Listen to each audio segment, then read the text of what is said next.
How can Nigeria prioritize the health of nursing mothers? Not just with lip service, but through actionable support systems, policies, and community awareness. So joining us in Wellness Central today are two individuals deeply involved in maternal and child health.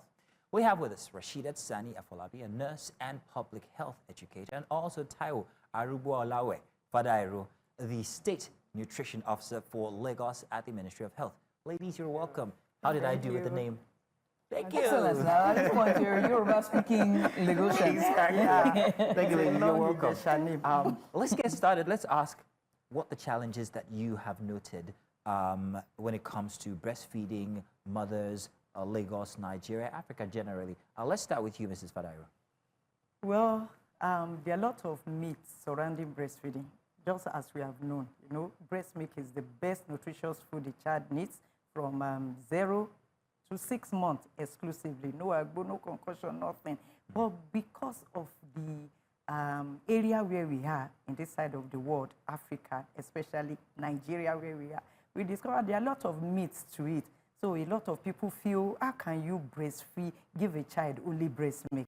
It won't be enough. It won't be able to sustain the child. The child cannot get enough, and the nourishment is not that much in breast milk. And they even feel adding water to breast milk is very, very necessary. Meanwhile, they are wrong. They are wrong.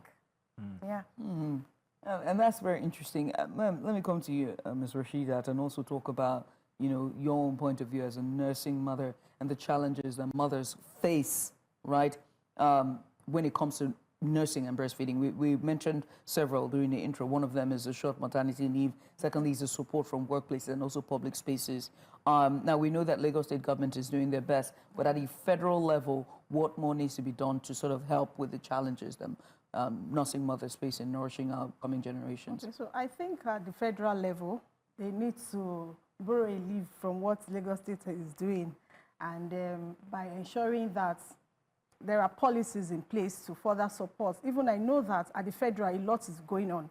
Presently, there's a project being implemented in a few states, which is the Maternal, Infant, and Young Child Nutrition Project. And it also tries to incorporate those policies and programs that will make breastfeeding easy for the mother and also the child, so that the child can have adequate nutrition.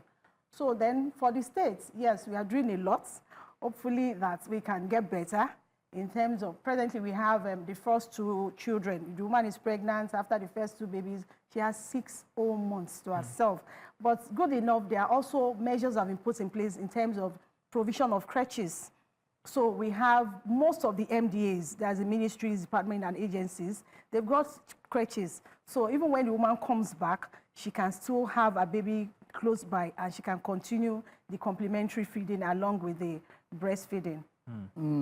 That's very interesting. Very interesting, Rashida. Can I also add to this? Now, while we're talking about state and federal policies that could, let's also note that we're talking to a population of people who sometimes are under certain, well, if we look at the classes of people who these policies are trying to reach, they are, let's say, D class, C class, mostly, who have these very strong cultural, traditional myths that they hold to. One of these is that, like you've noted, breast milk is not all they need. There's this thing that they do where they bring a camel, hold the nose, and they report it.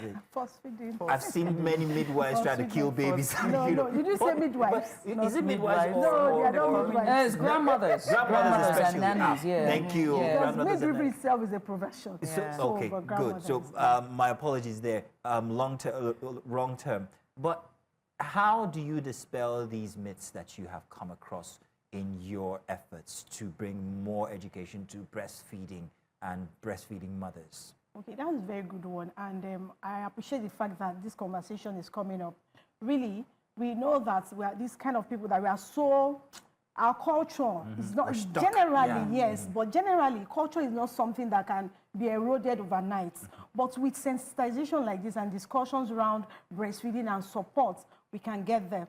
So during the week, of course, the world commemorated the World Breastfeeding Week, and I presume this is an extension of what we are doing right now. So we go to the communities, we break it down in the language you understand, and we present it in a very practical manner for them to understand. Remember, most of these people that do this for feeding and the like, it is because they want that child to feed. they can't stand it to see that the child goes hungry. However, in the process of doing that, the child can aspirate. And at the end of the day, the child can come down with upper respiratory tract infections and even some other complications that can be life-threatening. So we take it from day one. Immediately the woman is born, even while the baby is born, even from pregnancy. That's why we also encourage them to come along with the pregnant women during the antenatal care. So most times, you know who will probably be who's going to be your support system. Like in this part of the world where we are, we find out that when the woman delivers, she probably have our mother-in-law, our mom come around. So that's I would say like a treatment partner kind of. So the person is supposed to be in the process, not just when she now puts to bed and she now comes out. So when the time person comes to the antenatal clinic, they'll be listening to the conversation. They can ask questions. They can raise So this is like this is pre-Omugo. Yes. Pre-Omugo class. Let's put it like, Judith, you know what Omugo is. So, you know, the issue of expressing the colostrum, that's the first milk that comes out immediately the child is born.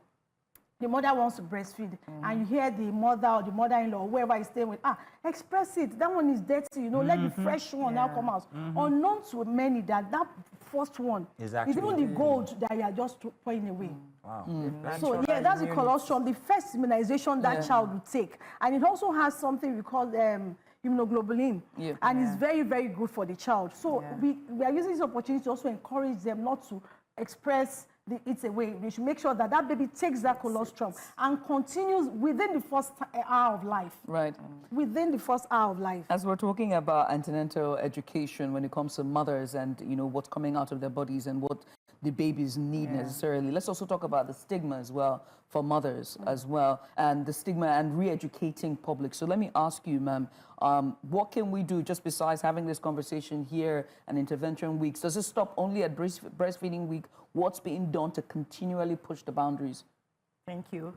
You know, before the enactment of the 6-month maternity leave, which the state did in July 2014, that's the first in the country, a lot of surveys, activities, sensitization has really been ongoing in the state to ensure that we do that. And looking at our statistics now, breastfeeding, EBF in the state, the state has surpassed the global target, which is 50%. So the state is at 57.4%, although there are still a lot of gaps. So what the state is doing presently is to ensure we improve, intensify community sensitization, capacity building of health workers across board, capacity building of health workers at the state level, local government level, ward level, community level, across all the districts in the state. So the state made it a point of duty to ensure that we first of all build the capacity of health workers, especially health workers at the antenatal clinic, health workers at the labor ward, then health workers generally. Then both at state level, LGA level, even the PACs, they made it a point of duty to sensitize, to build the capacity of the mothers themselves, and those are the facility. Those that will come to the facility, their capacity are built, they are sensitized, for them to know the importance of breastfeeding. And the importance of breastfeeding, if you see, it's very enormous, much. It helps to curtail infection, just as you have said, the first yellowish milk, which is colostrum, but Ms. Fadairo, is the first immunization a child needs. You talk about sensitization, but I think one group of people are left out. What can we do as men? And I ask that very deliberately because when you look at the private sector, it's mostly run, well, mostly by men. And we might not have the right knowledge of what it takes to actually breastfeed. And if you put it in an office setting, a corporate setting, are women given the adequate amount of time, especially after childbirth, away from work, or even the opportunity to bring children, babies, infants in because they need to breastfeed them? What is Lagos State doing when it comes to these little policies that help women navigate this issue? So bringing in the roles of men, right? Exactly, roles of men also in corporate organizations. Just as she has said too earlier, she made mention of the breastfeeding policies, not only for the women. We also have 14 days paternity leave for the men. Okay.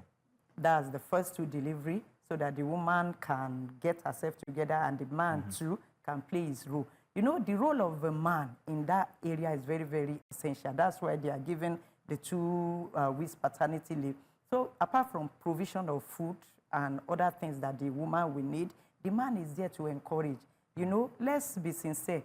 Exclusive breastfeeding for 6 months, coupled with 2 appropriate complementary feeding from 6 months up to 2 years. And looking at the 1,000-day window of opportunity, we call it from conception up to 2 years of age. That means that 1,000 days window of opportunity is to ensure that we support the breastfeeding mother, support the child to take enough nourishment for cognitive development, intelligence, IQ, and all that, and for the child to be healthy. All this from breast milk? Yes, all this from breast milk. So that is why, and that's why in this nation, if you see people, I mean, we are looking at the futures of tomorrow. That's why we are taking extra care for these children. Because when they grow with love, you know, breastfeeding brings up bonding between the mother and the child and everyone around, and it gives more intelligence IQ. So if we have such children as leaders of tomorrow, what do you think will happen to our society? What do you think will happen to the country as a whole? Right.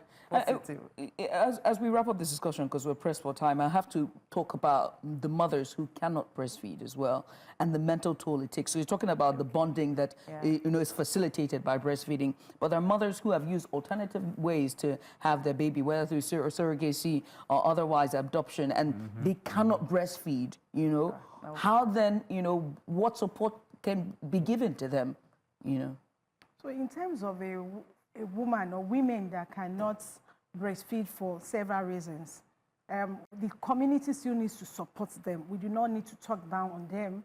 And I think I had a case during the week where the woman said the child, after the lecture I gave them, that the child was not breastfeeding and the child was just 14 weeks old, which was quite, you know, and we just had to keep encouraging her to ensure that she does not stop. And she's now using breast milk substitute. So I told her she can express the breast milk and give with cup and spoon. However, she still needs to keep putting the baby so that the baby can latch on the breast, and with time she will re-stimulate the response and they will be let down. Are so these by and substitutes large, expensive? Of course they are more expensive. So like Mr. Fadairo now, does Lagos State assist with these kinds of substitutes for women who are finding in addition to what she just said and what you are asking, if we look at it, looking at the policy and what is going on, you will notice that a lot of people, a very high percentage, have capacity to breastfeed. Only a very few percentage has this issue. And even if you are HIV positive, you can breastfeed. So far, you are taking your antiretroviral drugs adequately. Really? You can breastfeed exclusively. And even though, in fact, the state does not tolerate the use of breast milk substitute because there's a code of marketing of breast milk substitute, and we work hand in hand with NAFDAC. You must not display it, you must not market it, it must not be promoted at health facilities. Otherwise it'd be abused. In fact, there is a task force against that, and it's comprised of people from the state, from the PAC level, primary health care board, across the district, community level, NAFDAC, and all that. So there's a policy against that. You don't market it, you don't promote it, and everybody are meant to breastfeed, except only a very few number. Even people with inverted nipples are always taken care of at the facility.